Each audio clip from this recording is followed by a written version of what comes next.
विश्वनाथ भगवान की, महाकालेश्वर भगवान की, ओंकारेश्वर भगवान की, कुबेरेश्वर महादेव की। हर हर महादेव, हर हर महादेव, हर हर महादेव। काशी विश्वनाथ वगड़दानी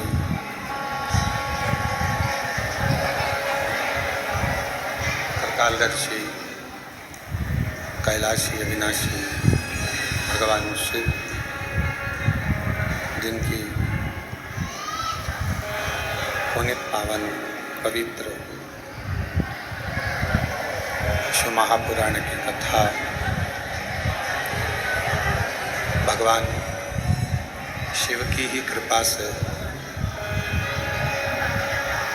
उनकी करुणा, उनकी उदारता से श्रावण के इस पवित्र अवसर पर, श्रावण के पवित्र महीने में, जिस समय पर भारत के ही नहीं पूरे विश्व से शिव भक्त कुबेरेश्वर धाम की पवित्र धरा पर कावड़ लेकर आ रहे हैं। ऐसी पवित्र पावन भूमि कुबेरेश्वर धाम की, जहाँ आप और हम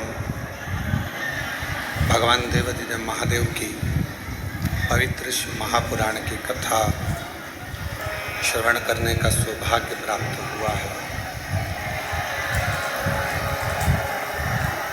भगवान देवाधिदेव महादेव, भगवान शिव की करुणा और कृपा से कथा के मुख्य यजमान श्री दिनेश गणपति जी काबरा जी, काबरा परिवार एरंडोल महाराष्ट्र से, एक बार जोरदार ताली बजाकर उनका स्वागत करना। श्रीमती कला गुप्ता जी भोपाल से, एक बार जोरदार ताली बजाकर उनका स्वागत करना, जिन्होंने इस पवित्र पावन श्री महापुराण की कथा को दिव्यता और भव्यता के साथ श्रावण के पवित्र अवसर पर इस कथा का लाभ आप और हमको दिया है। कोई पूर्व का पुण्य आपका और हमारा होगा, जो भगवान शिव की इस अनुपम कथा को ऑनलाइन भी अगर श्रवण कर रहे हैं तो कुबेरेश्वर बाबा की पवित्र भूमि से कर रहे हैं। कहीं भगवान शंकर कंकर की ये पवित्र धरा, जो 12 ज्योतिर्लिंग का मध्य बिंदु है, 12 ज्योतिर्लिंग का केंद्र बिंदु है, इस पवित्र धरा पर भगवान शिव की अनुपम आनंदमय लीला श्रवण करने का सौभाग्य मिला है। और शिव करुणा सागर उदार है। शिव महापुराण की कथा में पहले भी एक बात कही है, और श्रावण के इस अवसर पर फिर कहते हैं कि पूजन भले कितनी भी देर की करो, भगवान शंकर की पूजन आपका मन हो 1 minute, 2 minute, 5 minute, 10 minute, 15 minute, 20 minute, जितनी देर आप कर सकते हो उतनी देर करो।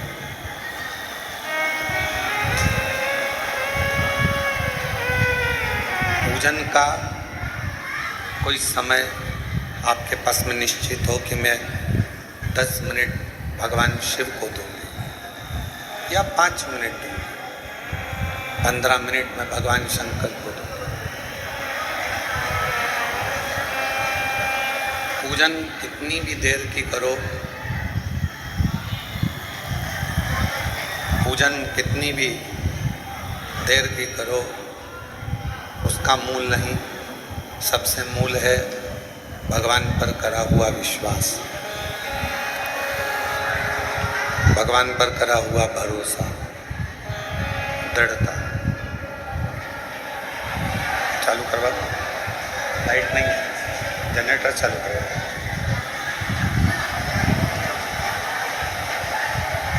पूजन कितनी भी देर की हो वो अपनी जगह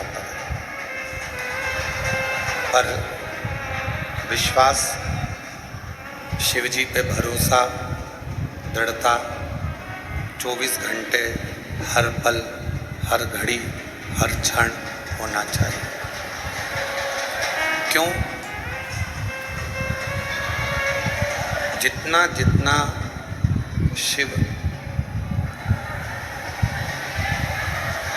दुनिया के लोगों पर प्रसन्न हुए हैं वो विश्वास के बल पर, भरोसे के बल पर।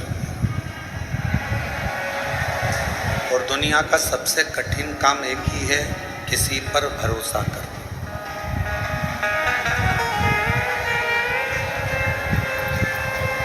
संसार के लोगों पर भरोसा किया या संसार के लोगों पर विश्वास किया तो वो हो सकता है कि वो विश्वास, वो भरोसा टूट जाए। पर यदि भगवान शंकर पर भरोसा किया है, भगवान शिव पर यदि विश्वास किया है, तो वो भरोसा, वो विश्वास कभी टूटता नहीं। अब भरोसा किसको कहते हैं, विश्वास किसको कहते हैं? आजकल विश्वास की भी बहुत सारी परिभाषाएं हो गई।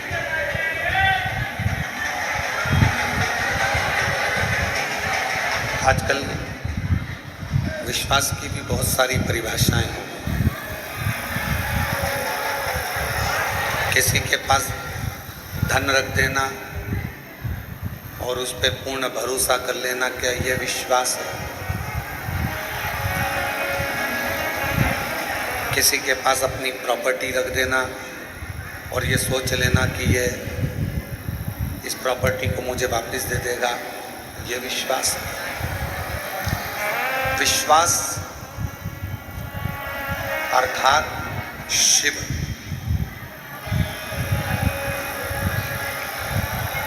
आप किसी को धन दें, आप किसी को संपदा दें ना दें, आप किसी को प्रॉपर्टी दें ना दें, पर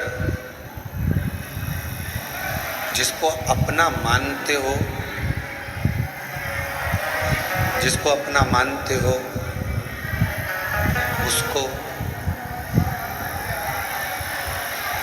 जिसको अपना मानते हो उसको शिव का एक स्वरूप मानो। ये बक्से चल रहा है, जाकर सुनो तो। शिव का एक स्वरूप मानो, भगवान शंकर का एक स्वरूप मानो,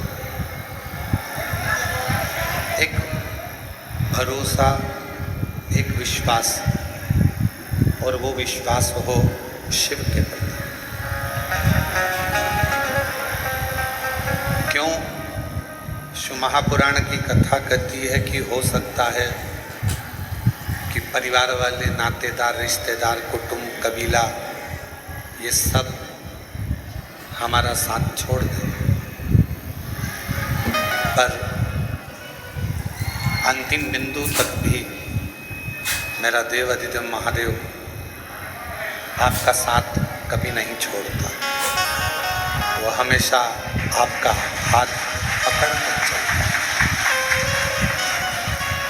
और मैंने तेरे ही भरोसे बाबा, तेरे ही भरोसे हवा बीच उड़ती जवानी बाबा डोर हथो छड़ी नाम कटी जवानी भोले में तेरी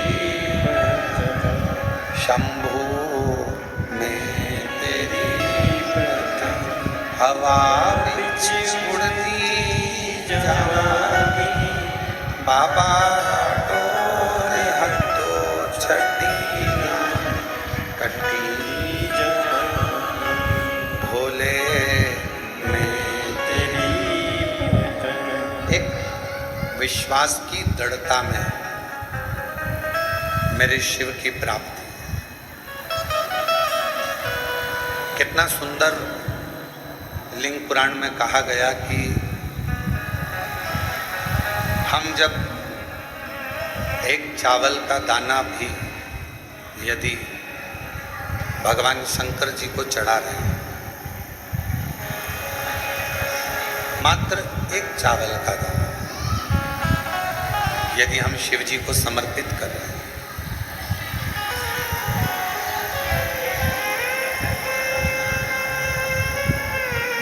क्या कहकर समर्पित कर रहे हैं, क्या बोलकर समर्पित कर रहे हैं कि बाबा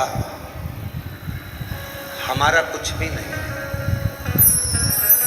तूने जो दिया है हम वो तुझे दे रहे हैं, तेरा तुझको अर्पण। हमारा कुछ भी नहीं। जब हमारा जन्म हुआ तो हम कोई वस्तु लेकर, कोई सामग्री लेकर, कोई प्रॉपर्टी लेकर, कोई जमीन जायदाद लेकर, कोई घर लेकर पैदा नहीं।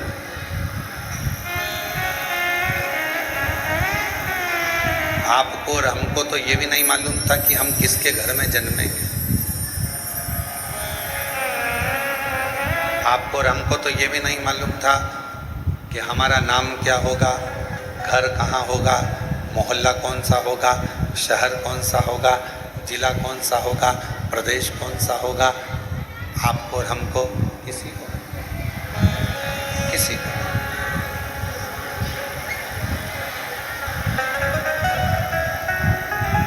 जब जन्म हो गया, जब जन्म ले लिया, जन्म लेने के बाद जब हमें थोड़ी सी सुध आई, बुद्धि आई, विवेक आया, तब हमें ज्ञात हुआ कि हमारा जन्म इस कुल में, इस घर में, इस जगह पर।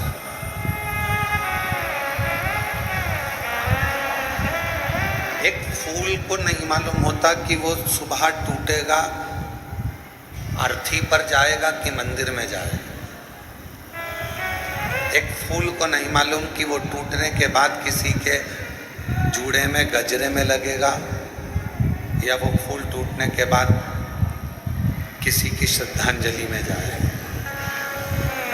फूल को यह नहीं मालूम कि ये पुष्प कहाँ और कब जाएगा, कैसे जाएगा।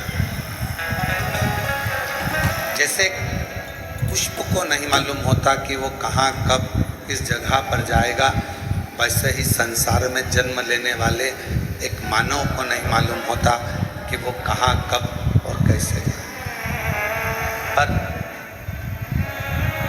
कुछ पूर्व का अच्छा कर्म होता है, कोई पूर्व का किया हुआ अच्छा कार्य होता है, तो अच्छे कुल में, अच्छे घर में, अच्छे परिवार में और सनातन धर्म में और भारत माता की गोद में जन्म मिल जाता है।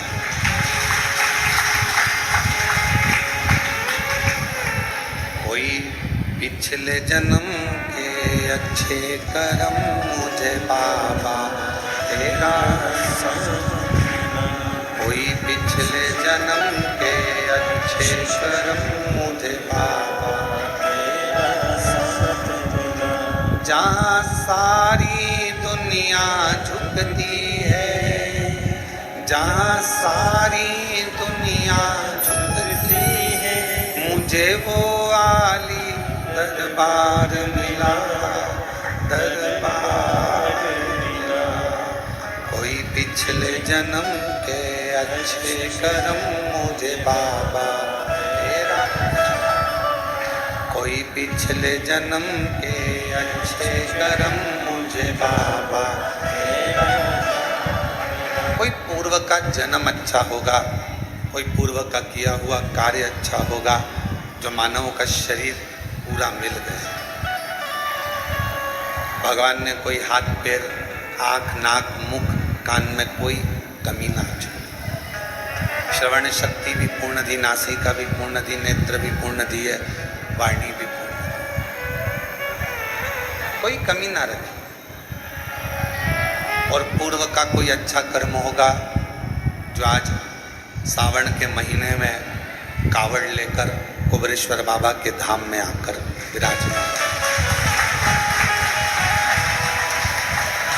कोई पूर्व का कर्म अच्छा होगा, जो शिव महापुराण कथा के इस पंडाल में कथा श्रवण करने के लिए, जहाँ कथा सुनने के लिए सबका दिल होता है, कंकर शंकर की भूमि पर कथा श्रवण करने के लिए बैठे।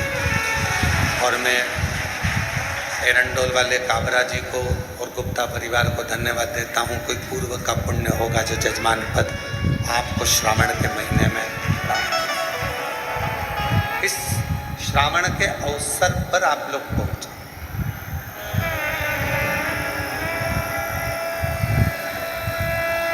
कहते हैं घर के मंदिर में शिव और दिल के मंदिर में शिव, दोनों ही कल्याण करने वाले होते हैं, दोनों ही कल्याण करने। घर के मंदिर में जो शिव है, तुम्हारे घर के मंदिर में जो शिवलिंग है, तुम्हारे घर के मंदिर में जो शिवलिंग विराजमान है, वो भी कल्याण करने वाला होता है। और तुम्हारे दिल में, तुम्हारे हृदय में जो भगवान शंकर विराजमान है, वो भी कल्याण करने वाला है। और कितनी बड़ी बात शिव महापुराण में लिखी है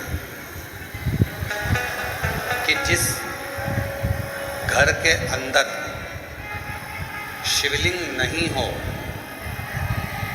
जिस घर के अंदर अगर छोटा सा भी शिवलिंग नहीं है, तो उस घर का पानी पीने का भी यहाँ पर वर्णन नहीं किया गया कि आप उस घर का पानी। काबरा जी, लिंग पुराण में, शिव महापुराण में, स्कंद पुराण के काशी खंड में, अवंतिका खंड में, केदार खंड में, सब में वर्णन किया गया कि घर के अंदर यदि एक छोटा सा भी शिवलिंग है,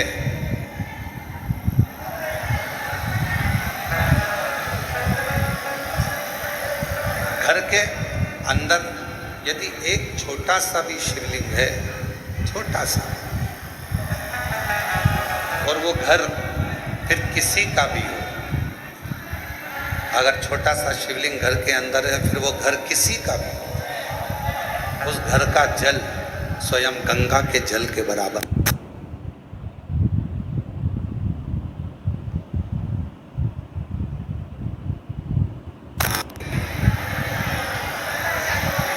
यदि घर के अंदर शिवलिंग विराजमान है, छोटा सा भी अगर शिवलिंग,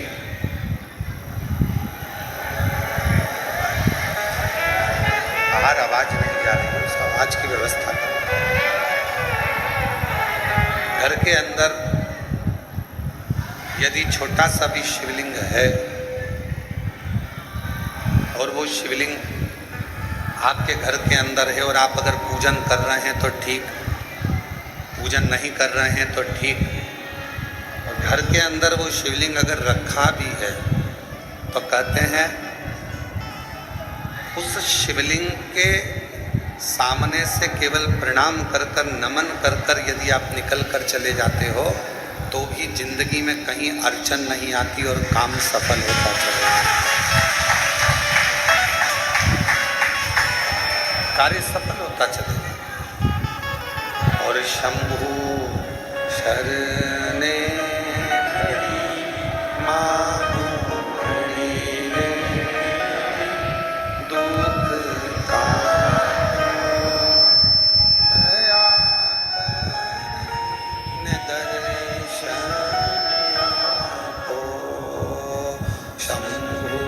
शरणे पड़ी मानो घड़ी रे दुख का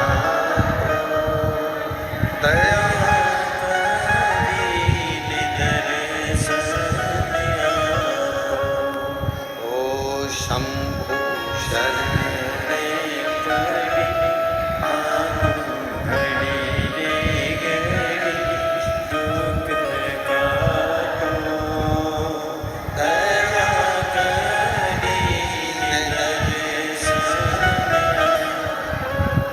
एक छोटा सा शिवलिंग घर के अंदर है तो वह हमारे जीवन में सुख ही सुख देता है, वो तकलीफ नहीं देता। पर ना जाने कैसे कैसे लोग आज के ज़माने में कह देते हैं सोशल मीडिया पर आकर कि घर में शिवलिंग मत रखो।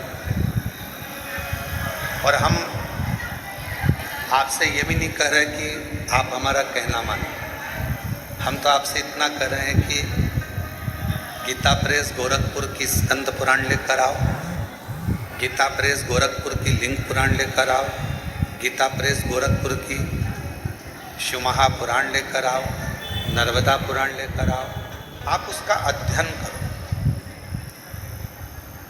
और जब आपको अध्ययन में मिल जाए कि हाँ शिवमहा पुराण की कथा में ये वर्णन है कि घर के अंदर अगर एक शिवलिंग है तो वह हमारे जीवन के सारे दुखों को समाप्त करता चला जाता है, तो मानना।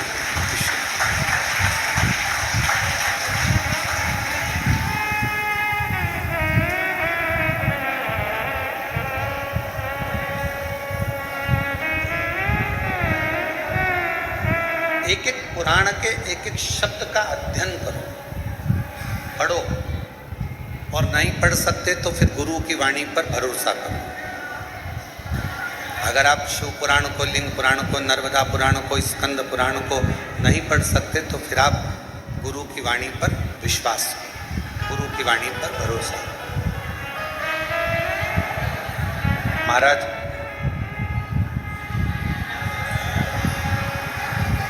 अगर मैकेनिक अच्छा होता है तो गाड़ी बार बार काम नहीं निकालती। एक बार गाड़ी को अच्छा करवा लिया तो वो गाड़ी फिर बहुत दिन तक ठीक चलती रहती। ठीक है?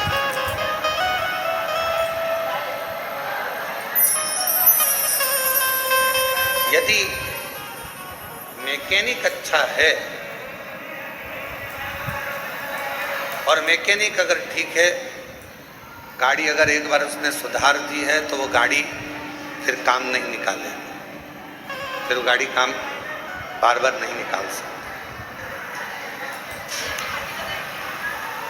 जैसे मैकेनिक अच्छा है तो गाड़ी बार बार काम नहीं निकालती है, गाड़ी बार बार बिगड़ती नहीं है, उसी तरह यदि गुरु अच्छा है तो ये मन बार बार बिगड़ता नहीं है और गलत जगह पर।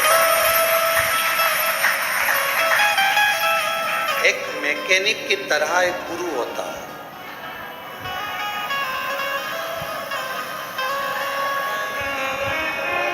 गुरु भी एक मैकेनिक की तरह। मैकेनिक का काम है गाड़ी का ऑयल देखना, पेट्रोल देखना, डीजल देखना, ब्रेक देखना, उसका गियर देखना, और सारी चीज़ें उस मैकेनिक ने देखी, जो खराब थी वो सही कर। अब मैकेनिक गाड़ी सही करता है तो क्या माइक लेकर चिल्लाता है इसका ब्रेक बेकार हो गया है? मैकेनिक माइक लेकर चिल्लाएगा कि इस गाड़ी का क्लच बेकार है, इस गाड़ी का टायर बेकार है? मैकेनिक चिल्लाता नहीं है। मैकेनिक जब गाड़ी सामने सुधरने के लिए आती है और वो गाड़ी जब जो उसमें प्रॉब्लम होती है, जो उसमें खराबी होती है, जो उसमें बेकार होता है, तो मैकेनिक जो खराबी होती है उसको निकालता जाता है, सही करता जाता है, अच्छा करता जाता है और बाद में पूरा बिल थमा देता है। मैंने ये ठीक करा है। अगर इसका ऑयल नहीं बदलता, ऑयल पूरा काला हो चुका था, गाड़ी बेकार हो जाती। गियर बेकार हो गया था, इसका टायर बेकार हो गया था, बदला। आगे से ये टूट गया था, बदला। उसने तो केवल बिल तुम्हारे सामने रख दिया, केवल। चिल्लाकर नहीं बोला मैकेनिक कि ये खराब है। सच्चा गुरु एक अच्छे मैकेनिक की तरह होता है। आपके दोष, आपके अवगुण आपके अंदर कितने भरे हैं वो किसी को नहीं बताएगा। बस देख लेगा कि गाड़ी में गड़बड़ी कितनी है और उसको ठीक कैसे करना है। भजन से, कीर्तन से, स्मरण से, मंत्र जाप से, नाम जाप से कैसे ठीक करना है ये गुरु जानता है।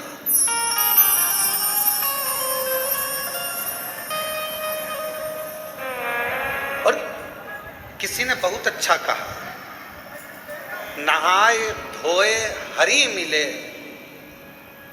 नहाए धोए हरि मिले तो मैं नहाऊं सो बार।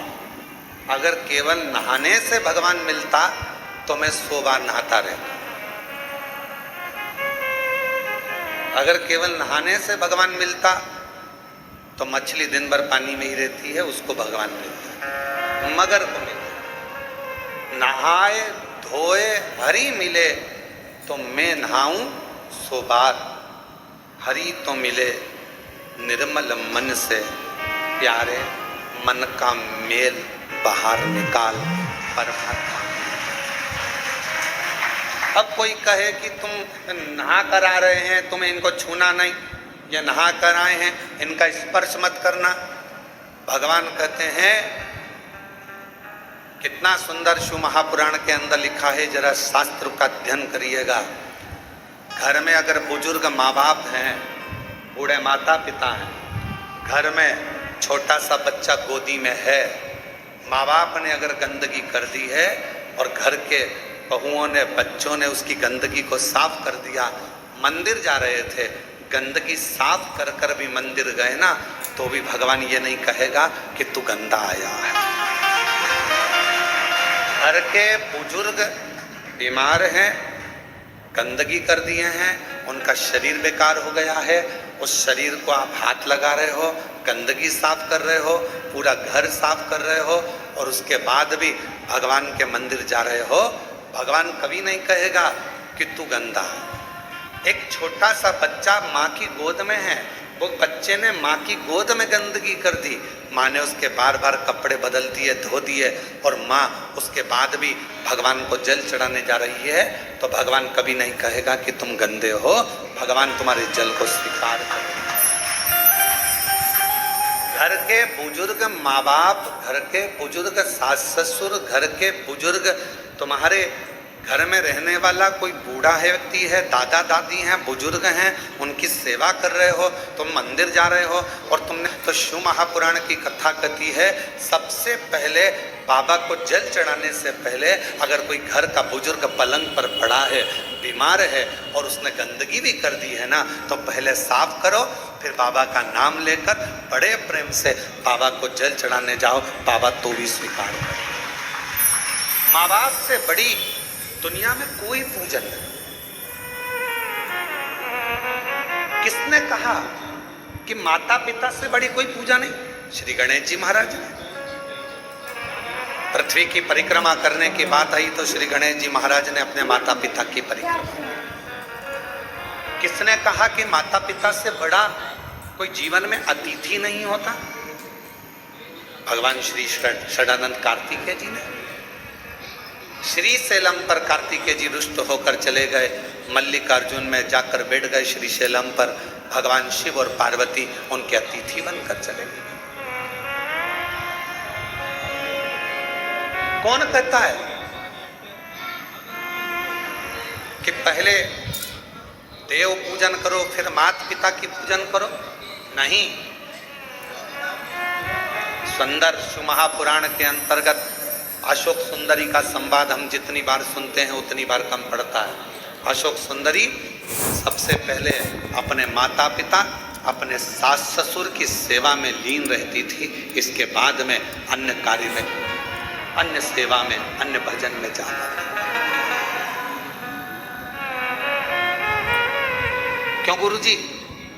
घर में छोटा सा बच्चा है, उसने गंदगी कर दी और मुझे जल चढ़ाने जाना था। सुबह सुबह बच्चा उठ गया, गंदगी कर दी, मैं नहा धोकर निकली थी और फिर वापस मुझे मंदिर जाना था और मैं जल चढ़ाने के लिए जा रही थी। गंदगी साफ करी, मंदिर नहीं जा पाई क्योंकि आज मैं बच्चे की गंदगी साफ करी तो मंदिर नहीं पहुंच पाई। शास्त्र कह रहा है माँ को बच्चे गोद में है और चाहे गोद में गंदगी कर दे और माँ उसको साफ कर कर बच्चे को वापस सुलाकर बड़े प्रेम के साथ अगर मंदिर जाती है तो भी शिव स्वीकार कर लेता है। उसको शंकर कहते हैं, उसको शिव कहते हैं। नहाए धोए हरि मिले तो मैं नहाऊं सो बार।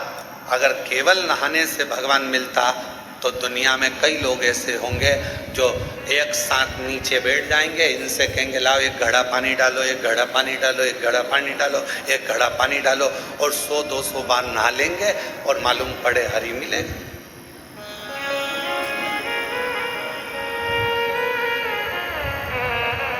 से बात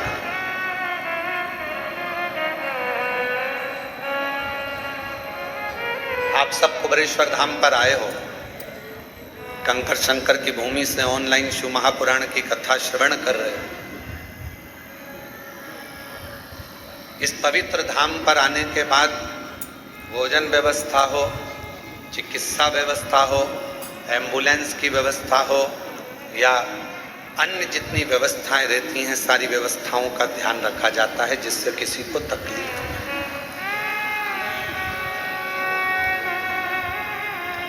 मेरा भोले बाबा, मेरा शंकर भगवान फिर निवेदन करे तुम्हारे निर्मल मन को, तुम्हारे विश्वास को देखता। फिर कहेंगे पूजन तुम कितनी देर की कर रहे हो उससे कोई मतलब नहीं, पर भरोसा कितना कर रहे हो वो। जल लेकर आए हो तुम, जब सीवन नदी का जल सीहोर से माँ कावड़ में माँ सीवन का जल लेकर जब तुम चलो और तुम्हारे कंधे पर जब वो कावड़ का जल तुम्हारे कंधे पर आए, उस समय पर तुम इतना याद रखना कि तुम माँ सीवन का जल लेकर नहीं जा रहे हो, तुम भागीरथ बनकर गंगा जी को कावड़ को सिर पर रखकर, तुम भागीरथ बन गए, तुम गंगा को लेकर जा रहे हो अपने शिव के लिए।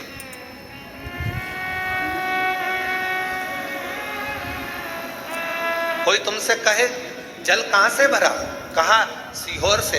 कितना किलोमीटर जाना है? 11 किलोमीटर है। जल कौन सी नदी का है? तो कहा सीवन का जल है। कब तक सीवन का जल है? जब तक तुमने वहां से नहीं भरा। तुम्हारे दोनों कलश के अंदर, कावड़ के दोनों लोटे के अंदर, कावड़ के दोनों कलश के अंदर जब सीवन का जल भरा गया, तुमने अर्चना कर ली, पूजन कर ली, कंधे पर रख लिया, फिर वो सीवन का जल नहीं रहा, वो गंगा जल बन गया और तुम भागीरथ बन गए। उस समय पर तुम भी लीलाबाई, कमलाबाई कब तक थी? जब तक तुम सीवन के तट पर पहुंची। तुम्हारा नाम राम सिंह कब तक था? जब तक तुम सीवन के जल पर पहुंचे। जब तुम सीहोर में सीवन नदी के तट पर पहुंचे तब तक तुम्हारा नाम राम सिंह था, तुम्हारा नाम कमलाबाई था। और जब तुमने जल भर लिया तो तुम ना कमलाबाई हो ना राम सिंह हो, लोग तुमको कहेंगे तो कावड़िया ही कहेंगे, वो तुमको नाम से नहीं। कावड़िया का मतलब ही यही है, कावड़ लेकर जाने वाला। कावड़ का मतलब होता है कि गंगा के जल को भगवान शिव तक लेकर जाने वाला गंगा।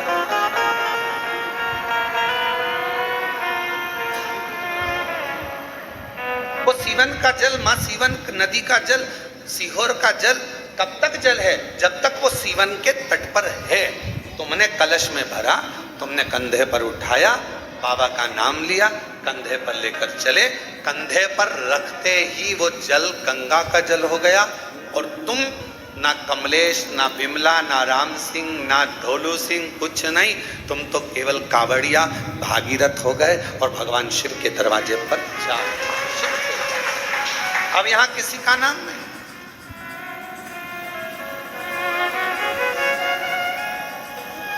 किसी का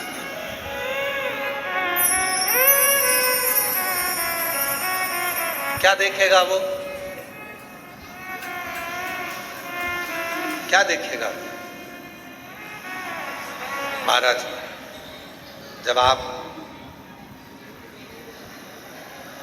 जाओगे उसके दरवाजे पर, जब आप उसकी चौखट पर जाओगे, उसके द्वार पर जाओगे, क्या देखेगा?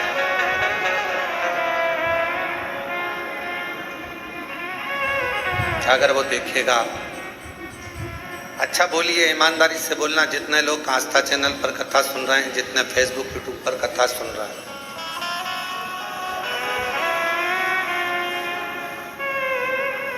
और जहां आप लोग पंडाल में बैठकर भी कथा सुन रहे हैं, वो भी जरा सावधानी से बोलना। भगवान की डायरी में तुम्हारा नाम लिखा है क्या? राम सिंह केरावत, औरंगाबाद से। भगवान कहेगा कि औरंगाबाद से राम सिंह कौन आया है? नाम लिया जाएगा वहां पर? जम के बोलो नहीं।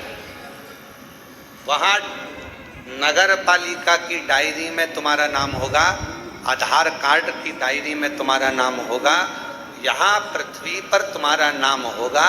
वहां तो केवल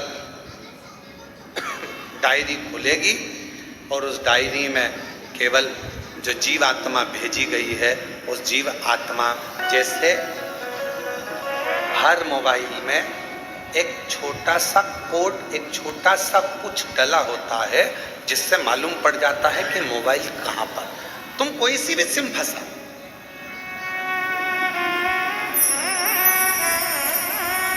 तुम्हारा मोबाइल कहां है, उसने सिम निकाल ली तो भी मोबाइल मालूम पड़ जाएगा कि मोबाइल कहां पर है। परमात्मा के दरवाजे पर तुम्हारा मोबाइल का नंबर, अर्थात तुम्हारा नंबर नहीं चलेगा, तुम्हारा पुण्य कितना है वो देखा जाएगा। ये जीवात्मा आई है, इसका पुण्य कितना है। क्या कहते हैं, ट्रेन में सफर करने वाले को यात्री, फ्लाइट में सफर करने वाले को यात्री, बस में सफर करने वाले को यात्री, उसी तरह भगवान के दरवाजे पर जाने वाले को क्या कहते हैं? भक्त। और गंगा का जल कंधे पर रखकर, किसी भी नदी का जल लेकर शिवालय तक सावन के महीने में जाने वाले को कावड़िया कहते हैं, क्योंकि उसकी लेखनी में वही लिखा है, उसकी लेखनी में वही।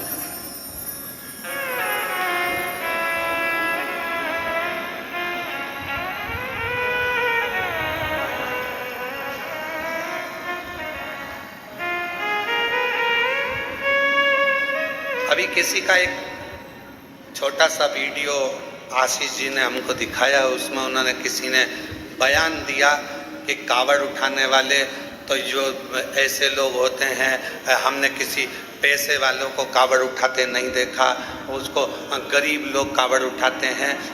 उसको मेरा जवाब है, जिसने ये बोला, उससे कहना है कि जितने कावड़ उठाकर लेकर जा रहे हैं, उसके घर में तेरे जैसे तो नौकर पड़े हैं।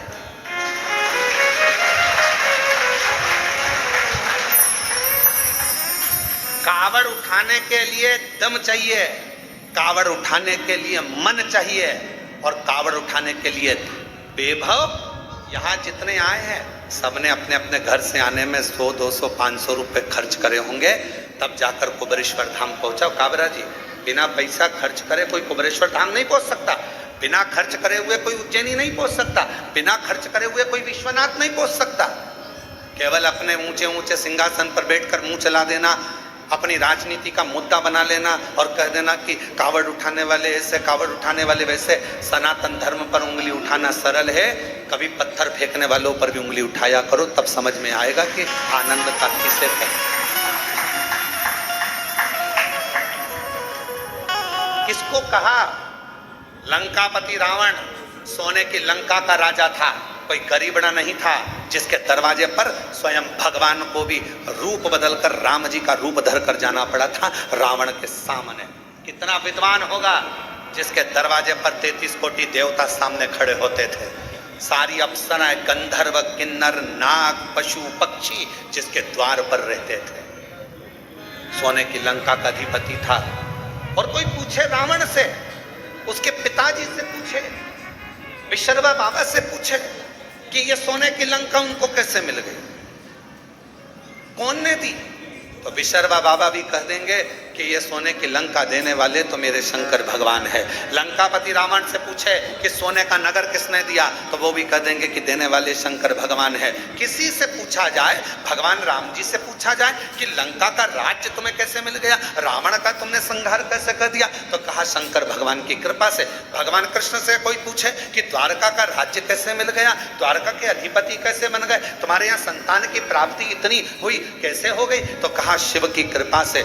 दुनिया का कोई व्यक्ति ऐसा नहीं है जिसको मेरे भगवान ने दिया नहीं है, मेरे शिव ने कृपा नहीं करी। बस उसको भजने वाला चाहिए, उसको करुणा करने वाला, उसको जपने वाला चाहिए। केवल स्नान से कोई कहे 100 बार नहा लो, भगवान मिल जाएगा, कोई के कपड़ा बदल लो, भगवान मिल जाएगा, कोई के ऐसा कर लो, भगवान मिल जाएगा। तुम तो एक काम करो, सारी समस्या का हल जल, दिल से आए, एक लोटा जल चढ़ाया, श्री शिवाय नमस्तुभ्यं। आज के जमाने में इतना आडंबर, कोई के महिलाओं को ओम मत बोलने दो, तो कोई के पुरुषों को ये मत बोलने दो, तो कोई को ये मत बोलने दो। इसलिए शिव महापुराण ने एक शब्द दे दिया, एक अक्षर दे दिया विद्येश्वर संहिता का, श्री शिवाय नमस्तुभ्यं।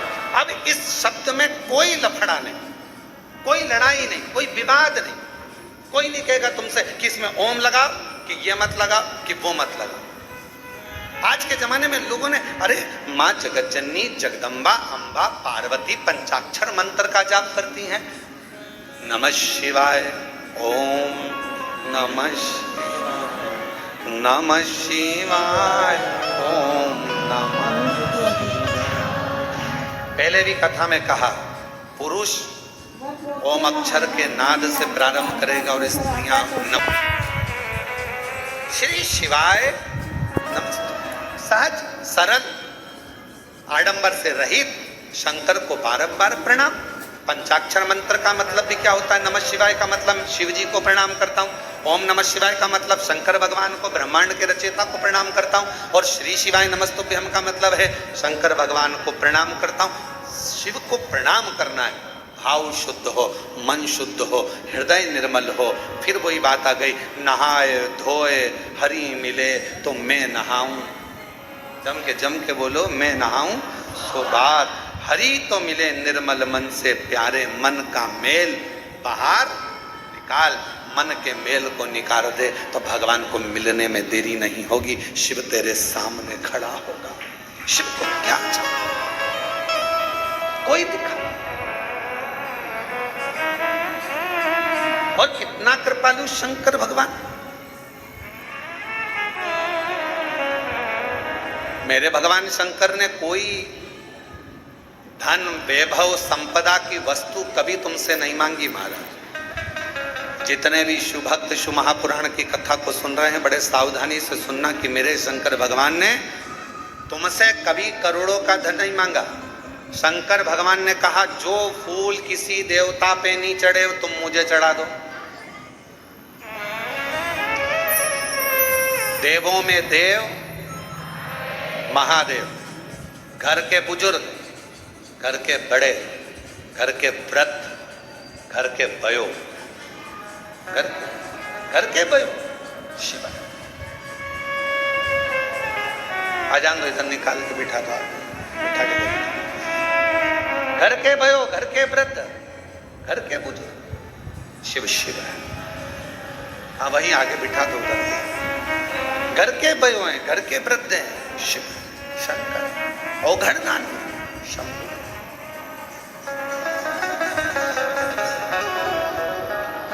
जो पुष्प, जो फूल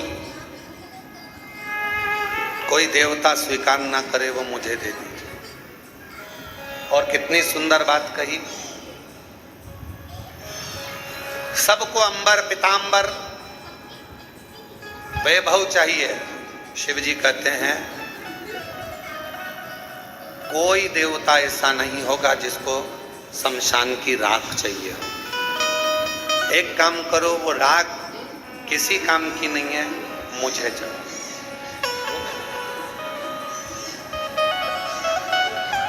वो राख मुझे दे दो, वो शमशान की भस्म मुझे ला कर दे, धतूरा मुझे दो।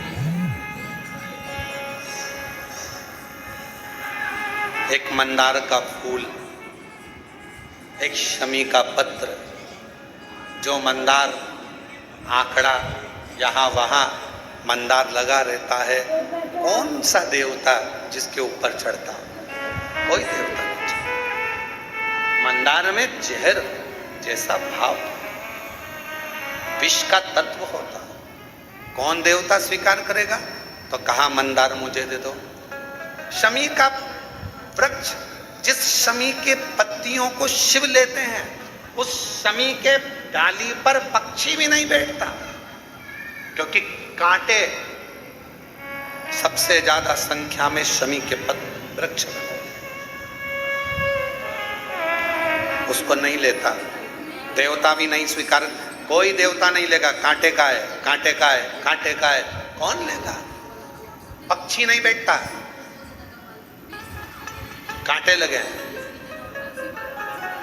मंदार भी ऐसा ही है, विष से परिपूर्ण है, पक्षी बैठना पसंद नहीं करते मंदार के पेड़ पर, मंदार के पौधे पर विष है।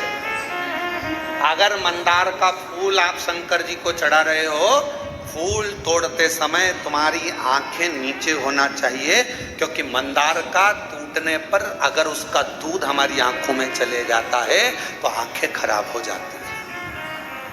अब जरा सोचिए, विचारिए कि कितना विष होता होगा, कितना विष भरा होता होगा। कौन देवता स्वीकार करेगा? कनेर का पुष्प कौन देवता स्वीकार करते? जो पुष्प कोई ना ले वो मुझे दो, जो पत्ती कोई ना ले वो पत्ती मुझे दो, मुझे वो दे दो जो किसी काम का नहीं है, क्योंकि शिव कहते हैं जो किसी काम का नहीं होता वो मेरे काम का होता है, और मेरे काम का हो गया तो फिर वो जगत के काम का हो। जो मेरे काम का हो गया वो पूरे जगत के काम का हो जाएगा, पूरे जगत के काम का।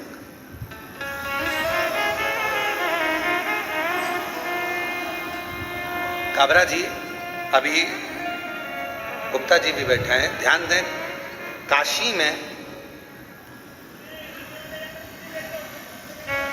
जो विश्वनाथ जी का प्रसाद बनता है, जो काशी का प्रसाद डब्बे वगैरह जो जाते हैं प्रसाद के रूप में, काशी में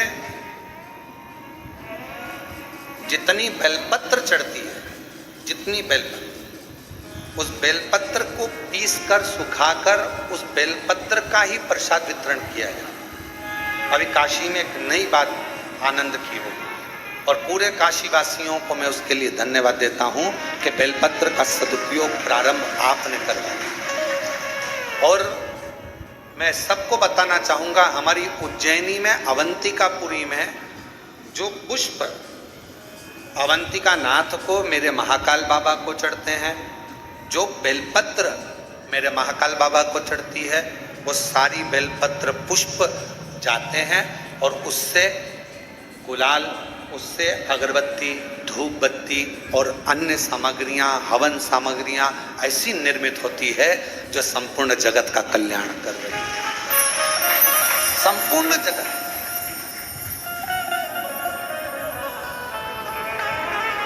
यहां पर आते हैं लोग कुबेरेश्वर धाम पे, हमसे पूछते हैं गुरुजी हम यहाँ आए हैं, हम यहाँ से क्या प्रसाद लेकर जाएं? हम उनको कहते हैं आप कंकर शंकर लेकर जा रही हो ना, अगर आपके पास में बेलपत्र है, चढ़ाई है, उठा कर ले जाओ।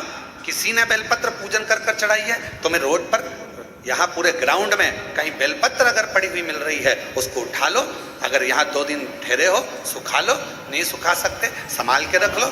घर जाना, सबसे पहले प्रसाद में वही बेलपत्र का पत्ता तोड़ तोड़ कर देना, फिर बाबा देखो कैसी कृपा करें। कोई पूछे तुम कुबेरेश्वर बाबा के धाम गई थी, वहां से क्या लेकर आई? तो बेलपत्र लाई हूं, रुद्राक्ष लाई हूं और कुबेरेश्वर धाम का कंकर शंकर लाई हूं। बस मैं रुद्राक्ष स्वयं के लिए लाई हूं, परिवार के लिए लाई हूं।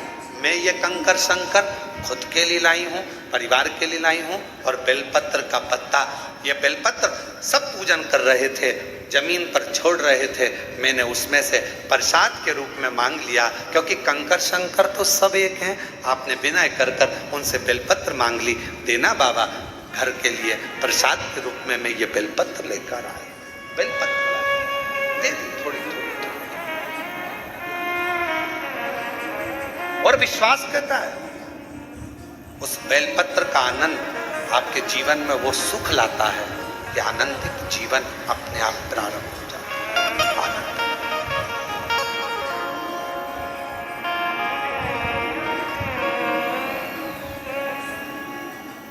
हम इस प्रांगण में भी ज्यादा नहीं निकलते, क्यों? आप लोग चरण छूने का प्रयास करते हो और हम हमेशा एक ही बात कहते हैं कि चरण हमारे नहीं, देवाधिदेव महादेव, ये कंकर शंकर की भूमि है। यहाँ शंकर के चरण पकड़ो, बाकी के किसी के चरण मत पकड़ो। यहाँ शिव के, हम नहीं निकलते। जब भी कोई कार्य देखने के लिए बाहर निकलते हैं और कोई कहता है गुरु जी कृपा, हम उनसे कह देते वो नीचे बेलपत्र पड़ी, उठाओ जरा, लाओ ले जाओ। बाबा सब करुणा करते हैं, बेलपत्र से बड़ा क्या दो। कुबेरेश्वर धाम आए हो तो 3 चीजों का स्मरण रखना। पहले नंबर पर रुद्राक्ष। यहाँ का रुद्राक्ष ना बेचा जाता है, ना किसी को दिया जाता है।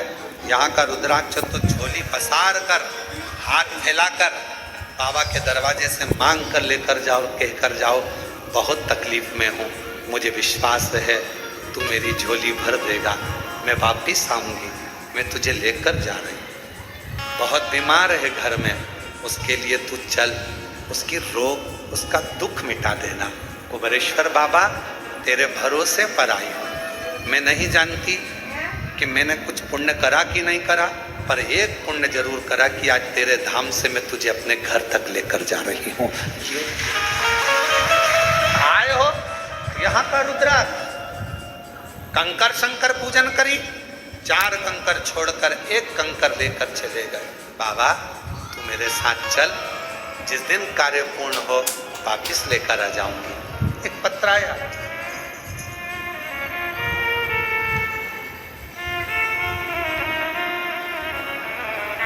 उस पत्र में उस बहन ने लिखा, मेरा नाम ज्योति साहू है, मेरे पति का नाम राजेश साहू है, मैं नर्मदापुरम मध्य प्रदेश की रहने वाली हूँ। हम 9 साल से किराए के मकान में रहते हैं। हमने बहुत बार प्रयास किया हमारा खुद का मकान हो, पर पति अकेले कमाने वाले, हमारे यहाँ कुछ ऐसा धन नहीं कि हम कोई मकान ले सके। फिर किसी ने कहा कि सियोर वाला महाराज कथा कहता है और वहाँ कंकर शंकर की भूमि है, अगर वहाँ जाकर कुछ मांगा जाता है 3 महीने में बाबा बुला लेता है। हम पहली बार 1 मार्च 2025 यहाँ आए। अभी कौन सा महीना चल रहा है? जम के बोलो, जुलाई। ये कब आई? 1 मार्च 2025 को हम सीहोर में आ गए। कथा सुनी, बाबा से झोली पसार कर, इसी कथा के पंडाल में बाबा को झोली पसार कर कहा, हमारी हैसियत नहीं कि हम मकान ले सकें, क्योंकि खाने तक के लाले। किराए के मकान में रहते रहते 9 साल हो गए। आप करुणा करेंगे, सबकी झोली भरते हो, मेरी भी भर दो। कंकर ले गए, रुद्राक्ष ले गए, बेलपत्र ले गए, और बाबा ने ऐसी कृपा कर दी, लोगों की तो 3 महीने में, हमारे को तो बाबा ने 15 दिन के अंदर ही रिजल्ट दे दिया, और हमारी हैसियत से ज़्यादा हमारे बाबा ने छोड़ी। गुरुदेव इतना दिया मेरे बाबा ने कि मेरी झोली खाली हो। क्या बोलूँ मैं कि झोली तंग हो गई, इतना मेरा बाबा दे। मकान दुकान क्या ना देता, और तेरी कृपा का क्या है, कहीं बैठी हो।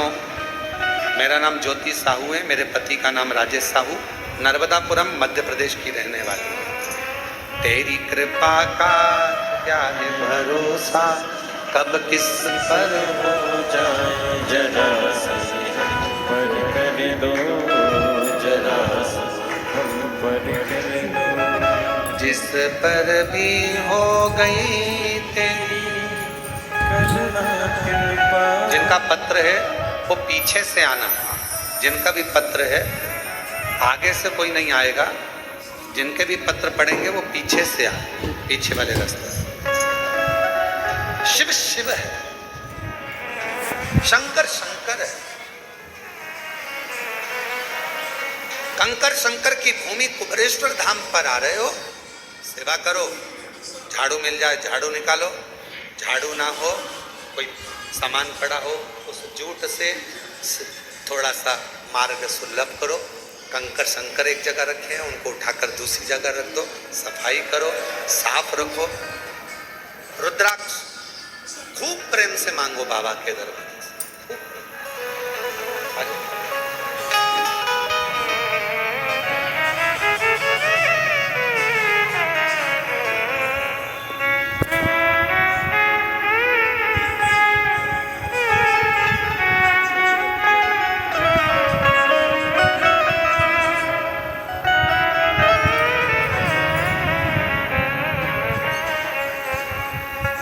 शिव शिव है,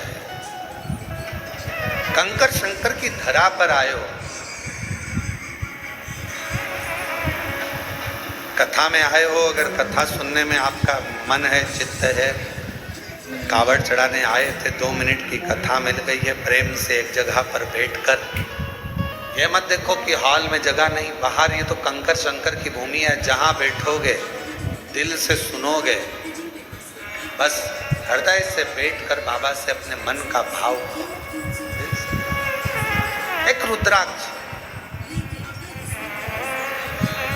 दूसरा कंकर शंकर, तीसरा भयंकर विश्वास, भरोसा और पूर्ण। जब भरोसा होता है, दृढ़ता होती है, तो भगवान सुनता है।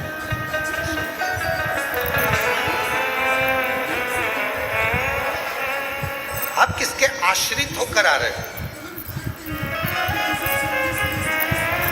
आप किसके भरोसे जा रहे हो? आप देवत्य महादेव के आश्रित होकर शंकर भगवान का भजन करने गंगा का जल, मां शिवन का जल लिया, गंगा करो। शिव जी ने कहा कि मुझे वो दे दो जो किसी काम का नहीं है, उसको मैं अपने पास रखकर काम वाला बना लूं। शमशान की राख को शंकर भगवान ने अपने तन से लगाया। आज वो शमशान की राख भी लोग अपनी तिजोरी में रखते हैं संभाल कर, अगर मंदिर से मिल जाती है तो। अवंतिका नाथ से, मेरे विश्वनाथ जी से अगर भस्म भी मिल जाती है तो लोग उसे संभाल कर रखते हैं। नहीं तो राख है, भस्म है, कौन संभालेगा, कौन रखेगा? पर चपटी भभूत में है खजाना, कुबेर का खजाना चपटी भभूत में। जैसे कंकर शंकर की भूमि को कुबेरेश्वर महादेव कहते हैं, कुबेर भंडारी की भूमि कहते हैं, यहाँ की रज, यहाँ का कंकर, यहाँ की धूल, यहाँ की मिट्टी स्वयं कुबेरेश्वर बाबा का चरण का प्रसाद। स्वयं यहाँ की रज, यहाँ का कंकर, यहाँ की मिट्टी, यहाँ का रुद्राक्ष, यहाँ का बेलपत्र अगर इस भूमि पर स्पर्श भी हो जाता है तो वो अपने आप में एक प्रबल औषधि के रूप में, एक आनंद के रूप में हमारा भंडार भरने वाला। शिव भस्म लगाई मेरे शिव जी ने तो भस्म करोड़ों की हो गई। चपटी भभूत में है खजाना, चपटी भभूत में खजाना। शिव जी ने कहा जो किसी काम का नहीं वो मुझे दे दो, जो किसी काम का नहीं वो मेरे का। और फिर कहूं आप सबसे, दुनिया के लोग आपको ताना देंगे, दुनिया के लोग आपको अपशब्द कहेंगे, दुनिया के लोग आपको गालियां देंगे, आड़ा टेढ़ा कहेंगे। ये मंदिर जाती है, कभी शमी पत्र चढ़ा देती है, कभी बेलपत्र चढ़ा देती है, कभी ये चढ़ा देती है। लोग कहेंगे ये तो कहीं कोई टोना कर रही है, कहीं कुछ कर रही है। कहने वाला सब कहता रहेगा आग लगे बस्ती में अपन रहो। अपना शिव, अपना पिता, अपना शंकर, देवाधिदेव महादेव अपने हैं, हम उसकी संतान है। हम जिस रूप में, जिस भाव में, जैसे महादेव को भजेंगे, हमारा महादेव हमारी उस भाव में श्रवण करें। रहना, श्री शिवाय नमस्तुभ्यं हम कहते रहना और बाबा को निमंत्रण देते रहना, बाबा तुम्हारा कल्याण करें। पूरा विश्व, पूरा देश नहीं विदेश में भी लोग कल का इंतजार कर रहे हैं। सावन की शिवरात्रि का इंतजार पूरी दुनिया करती है। एक एक बेटा बेटी जो कंपटीशन एग्जाम में बैठने वाले होते हैं, पढ़ने वाले होते हैं, दुकानदार, व्यापारी, महिलाएं, सब कल का इंतजार करती हैं कि सावन की शिवरात्रि का ऑनलाइन पूजन होगा, हम पार्थिव शिवलिंग का पूजन करेंगे, शंकर जी कुबेर भंडारी हमारे घर में आएंगे, साल भर हमारा भंडार खाली नहीं होगा, हमारा घर परिपूर्ण होगा। बड़ा इंतजार आप और हम सब जो घर पर नहीं है, जो यहाँ है, वो यहाँ पूजन करेंगे। शाम को 7 बजे आप और हम इसी हाल से बड़े आनंद के साथ में पार्थिव लिंग का पूजन बाबा को ऑनलाइन पूरी दुनिया के साथ में, पूरे विश्व के साथ करें। हृदय से पुकारना उसको, हर भंडारी खूब भंडार भरना, रिद्धि सिद्धि के साथ, पूरे परिवार के साथ हमारे घर में सदा विराजमान रहना, करुणा करना। हम भले आपको विसर्जन कर दें पर आपकी कृपा हम पर जीवन पर्यंत रखना, ऐसी करुणा, ऐसी। शिव जी ने कहा कि जो किसी काम का नहीं वो मुझे दिया। किस काम पर? मेरे भगवान शंकर तुम्हारे पूर्व जन्म का भजन का बल देखते हैं, पूर्व जन्म का तुम्हारा संस्कार देखते हैं। नीचे के लोग तुम्हारा नाम देखेंगे, डिग्री देखेंगे, आईडी कार्ड देखेंगे, ऊपर वाला पुण्य देखे। ऊपर वाला तुम्हारा आईडी कार्ड नहीं देखेगा कि भानु प्रताप कहाँ रहता है, कहाँ से आया है, फरीदाबाद से, फिरोजाबाद से, आगरा से, ग्वालियर से नहीं। ऊपर वाला तुम्हारा पुण्य देखेगा कि इसने पुण्य किया।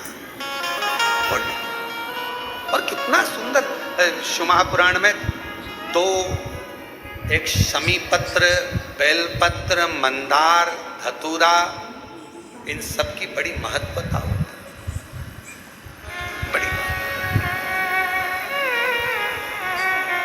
कल शिवरात्रि की पूजन में लाल फूल, श्वेत फूल, गेलाइन शिव जी का अभिषेक शिवरात्रि के पावन अवसर पर, और उसके पूजन की लिस्ट ये है। साथ में आप अपना नाम भी डाल दो कि मेरी तरफ से श्री शिवाय नमस्तुभ्यं, और आप सब इसको आगे बढ़ाते जाओ। ये शिव तत्व, शिव शिव कथा कह रही है, भगवान शंकर का चरित्र कह रहा है। भगवान शिव ने पूर्व का भान देखा। शमी पत्र, मंदार, धतूरा, बेलपत्र, इन सबके पुण्य की महत्वता कितनी कितनी महत्व। शिव महापुराण का एक चरित्र बड़ा सुंदर आता है, और ये कथा हम पहले बात चुके हैं, उस कथा में इसका वर्णन किया था। यदि भगवान गणेश जी की पूजन और भगवान शंकर की पूजन दोनों जब शमी पत्र से करी जाती है तो शरीर में कैसा भी रोग भरा पड़ा हो, डॉक्टर ने कह दिया कि यह बहुत बेकार रोग है और ये रोग इसका पीछा नहीं छोड़ेगा। यदि आपको डॉक्टर ने कह दिया कि ऐसा है, डॉक्टर की दवाइयाँ लो, जांच कराओ, डॉक्टर को दिखाओ, रिपोर्ट लाओ, और साथ में 7 स्थान बताए हैं जहां पर शमी पत्र को अगर चढ़ाते रहे तो वो रोग कितना भी बड़ा हो आखिरी में वो रोग समाप्त हो ही जाता है।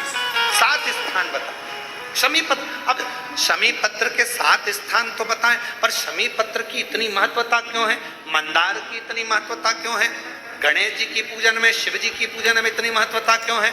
7 स्थान पर शमी पत्र का वर्णन किया गया। 7 शिव महापुराण के वो 7 स्थान शिवलिंग के आप लोग देखेंगे, दर्शन करेंगे। ये मानकर चलिए ये जलाधारी है, ये जहाँ से जल बहता है वो स्थान, ये शिवलिंग है। समझ में आ रहा है सबको? ये शिवलिंग, ये जलाधारी, ये जल बहता है वो स्थान, बीच में अशोक सुंदरी का स्थान, गणेश जी कार्तिकेय जी का स्थान, माँ जगत जननी का हस्तकमल, शिवलिंग, ऊपर जलाधारी में जया, विषहरा, श्यामली बारी, दौतली। 7 स्थान बताए। पहला स्थान अशोक सुंदरी का स्थान, द्वितीय स्थान भगवान श्री गणेश जी महाराज का स्थान, जहां गणेश जी का स्थान है सीधे भाग में उस स्थान। तृतीय स्थान मां पार्वती जी का हस्तकमल। चतुर्थ स्थान भगवान शंकर का शिवलिंग। चौथा स्थान। 5वां स्थान नंदी का उठा हुआ चरण, जो नंदी का पांव उठा हुआ रहता है एक आगे वाला, 5वां स्थान। और 2 शमी पत्र भगवान शंकर के सम्मुख में से अपनी कामना कर 3 बार पंचाक्षर मंत्र का या श्री शिवाय नमस्तुभ्यम का स्मरण कर वो शमी पत्र भगवान शंकर के शिवलिंग पर फिर समर्पित कर दिया जाए। अगर ये 7 शमी पत्र समर्पित कर एक बेलपत्र शिव जी को समर्पित करा जाता है तो धीरे धीरे कैसा भी बड़े से बड़ा रोग हो वो धीरे धीरे कटना प्रारंभ हो जाता है।